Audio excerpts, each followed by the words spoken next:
I was born in London.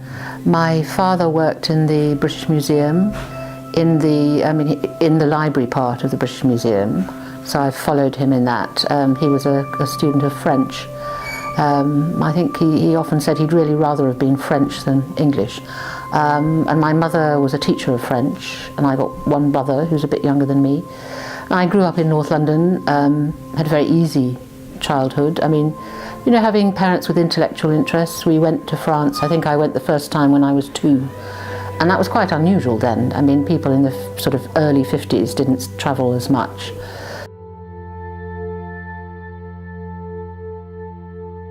At school, I was good at languages. I didn't work terribly hard, but I was good at French and Spanish.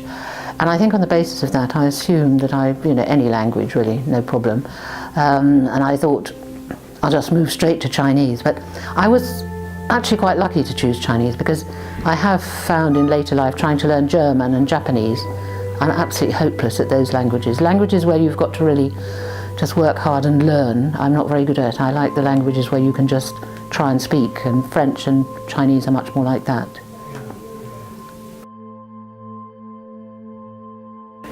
I went as a sort of family exchange to Liverpool for a year, to art school, 66, 67 or something like that. I'm hopeless about years now, but I mean, it was an amazing time to be young. You know, it was the beginning of, the Beatles were really getting going, and of course they came from Liverpool, and there was an incredible kind of interest in poetry in Liverpool.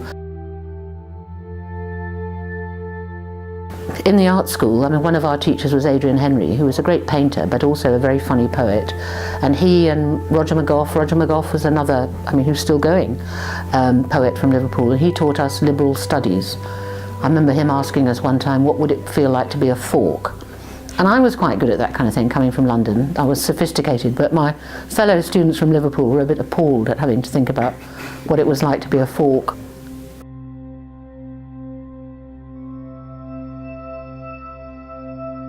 In the kind of late 60s and early 70s, incredibly few people studied Chinese. I mean, I think my year in Cambridge was very large, unusually large, but the year before us there'd been 3. I think the year before that there were none, and the year after us there were only 1 or 2 or something. So, and you know, now you get massive classes, and I mean, like every university offers some form of Chinese conversation or something. But in those days, I mean, we all kind of knew each other. If you were doing Chinese, I mean, it was you know, not more than a dozen people at most, you know, for the whole of the UK. Our class started off quite large. Quite a lot of people thought, oh, I'll do Chinese. And it soon shrank. I mean, you had people on the first day saying, when you know, Mr. Wu wrote a character on the blackboard, oh, how beautiful, God, how beautiful.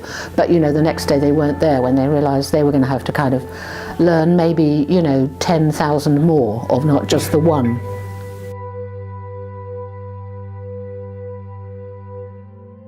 The way we did our degree at Cambridge, I mean, the first 2 years we worked together and we read fiction and classics and so on. And then for the second 2 years you specialise. And I did art and archaeology, and that was important to me. I spent an awful lot of time in the Fitzwilliam Museum looking at the collection there, and writing essays about that. And I had a very nice teacher, Zheng De Kun, who was an archaeologist who'd worked in Chengdu, and he'd really kind of set up the museum there. And he was great, and he and his wife had a collection. They collected sort of miniature objects, so that we actually did have handling sessions. Turned out quite a lot of the things they had were fakes, actually, but I mean, nevertheless, you know, it was quite exciting handling pots even, and little figurines and things like that. So yes, the art and the culture I found absolutely fascinating. I just love the way that Chinese is kind of composed, and the way that they look at things differently, and that, you know, you can't tell if it's blue or green, and the way that, I mean, we had ancient cats at home, and one of them used to sit on the stairs, and his kind of ears pointing up, and you just always think of what, you know, the way the Chinese call an owl, that it's a cat-headed eagle, and it's just so kind of right. I mean, things like that are just you can cheer yourself up by looking up owl or something like that, and even if you're kind of flogging through the dictionary. There are so many words, you just think that's so amazing. How did it get like that? It's just a fascinating language, and so different. Our teachers, they varied, but I had one very, very, very conservative teacher, and we used to have tremendous arguments about what was going on in Prague, what students were doing, and he was very against everything, and he hated everything to do with the modern world, and so I just used to annoy him every week by coming in and saying, "Isn't the history faculty building lovely?" And he was, "Oh, I can't bear it." He couldn't stand modern architecture or anything like that. So it was very much, it was rather students versus teachers at the time. And I remember also, for example, we had a very classical curriculum, which is very good. I'm very glad of it, actually. Although at the time we kept saying, we want to read the Remin, we want to read People's Daily, we want to read, really modern stuff. And actually by the end of the time I was there in my 4th year, we did actually start having classes in reading Remin, which was great. It was a bit of a change in Cambridge from the classics.